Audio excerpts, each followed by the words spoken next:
Legenda singkat, asal-usul nama Lotong dan sepak terjangnya. Versi lain yang ada di lingkup masyarakat Rongkong. Perlu diketahui bahwa nama Nema Lotong sangat populer di kalangan masyarakat Rongkong. Bahkan masyarakat luar suku Rongkong pun kadang menceritakan dan mengakui jika Nema Lotong berasal dari leluhur mereka, sehingga menimbulkan berbagai macam versi cerita yang berbeda, sesuai dengan kepentingan dan tujuan mereka. Untuk memahami lanjutan episode ini, alangkah baiknya jika mengikuti episode sebelumnya, mulai dari episode pertama hingga episode ke-32, sebab dalam episode-episode sebelumnya telah dijelaskan secara gamblang terkait silsilah Nema Lotong dan sepak terjangnya dalam hubungannya dengan Rongkong sebagai bagian Kadatuan Luwu. Sebelum kita lanjut, terlebih dahulu kami ingatkan bahwa jika ingin mengetahui episode sebelumnya serta kelanjutan episode sejarah Rongkong, maka alangkah baiknya jika Anda mendukung channel ini dengan cara tekan like dan subscribe di HP Anda agar bisa berlangganan dan tidak ketinggalan seluruh episode yang ada. Dan atasnya diucapkan terima kasih. Lanjut diceritakan. Berbicara tentang Nema Lotong, berarti mengupas tentang suku Rongkong, sedangkan sejarah perkembangan suku Rongkong erat kaitannya dengan Kadatuan Luwu. Olehnya itu, untuk memahami Nema Lotong, Rongkong dan sejarahnya, kita mulai dari Kerajaan Luwu. Luwu oleh banyak orang di Sulawesi Selatan dan Barat dianggap sebagai kerajaan tertua dan merupakan cikal bakal raja-raja di sebagian besar Sulawesi.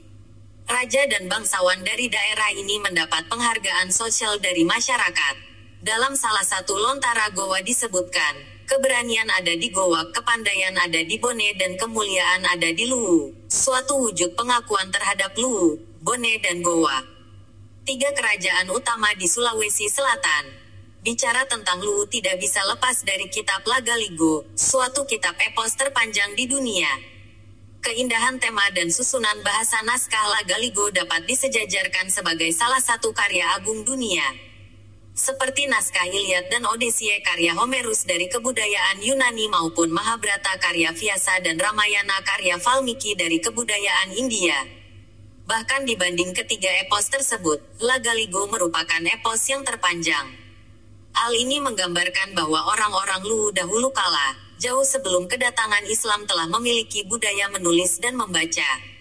Yang menarik dalam naskah Lagaligo disebutkan Kadatuan Luwu mempunyai hubungan kerabat dengan raja-raja di Nusantara, seperti Gowa, Bone, Toraja, Mandar, Wajo, Tanete, Konawe, Kendari, Mengkoka, Kolaka, Muna, Buton, Sumawa, Gorontalo, Donggala, Palu, dan Luwuk Banggai. Bahkan menurut Dr. Chamberlain dari Prancis, silsilah Raja-Raja Bima di Nusa Tenggara dikaitkan dengan silsilah Raja-Raja Luwu di dalam kitab Lagaligo.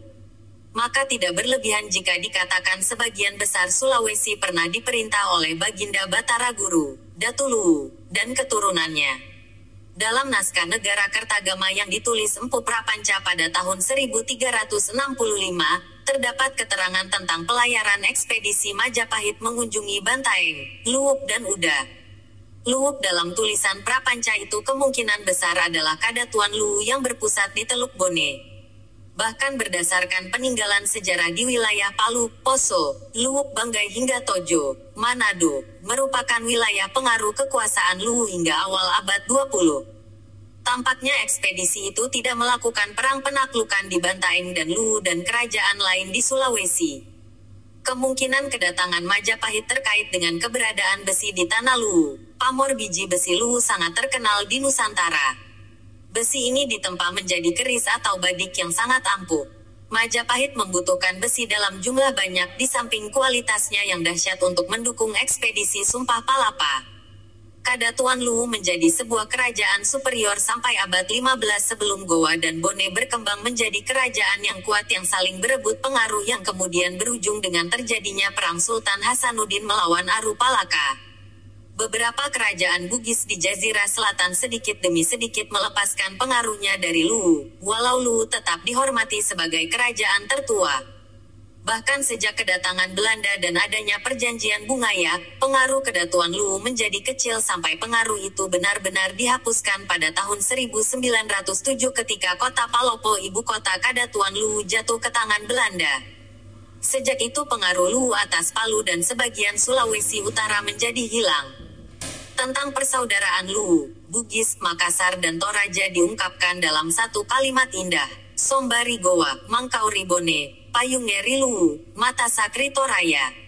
Bahwa sebagian masyarakat Toraja khususnya Sadan mengklaim jika orang Rongkong adalah bagian dari orang Toraja yang berkelana hingga sampai ke dataran rendah Tanah Luwu. Namun menurut legenda dan silsilah Tanah Luwu, suku Toraja adalah bagian dari Tanah Luwu di mana sebelumnya Datu Luwu pada awal-awalnya mempunyai keturunan 4 orang, yang di kemudian hari membangun komunitas baru dengan gelaran tersendiri.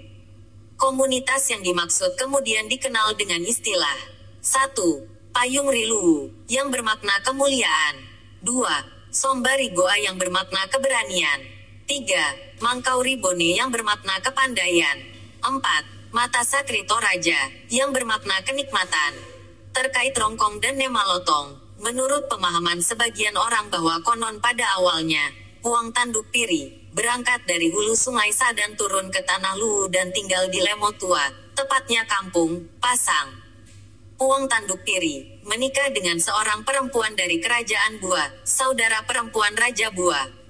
Setelah beberapa tahun tinggal di Pasang Lemo Tua, Puang Tanduk Piri mendirikan sebuah rumah tongkonan yang diberi nama Tongkonan Kadinginan.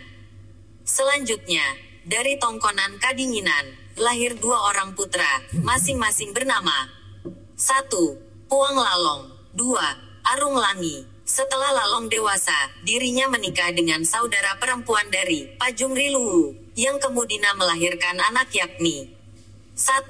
Lalo-Lalo, 2. Sendana Lalong. Setelah kedua putra Lalong dewasa, kedua putra Lalong tersebut masing-masing menikah. Lalo-Lalo menikah dengan perempuan yang bertempat tinggal di Patila, menguasai wilayah bagian timur, wilayah tenggara dan sebahagian wilayah utara.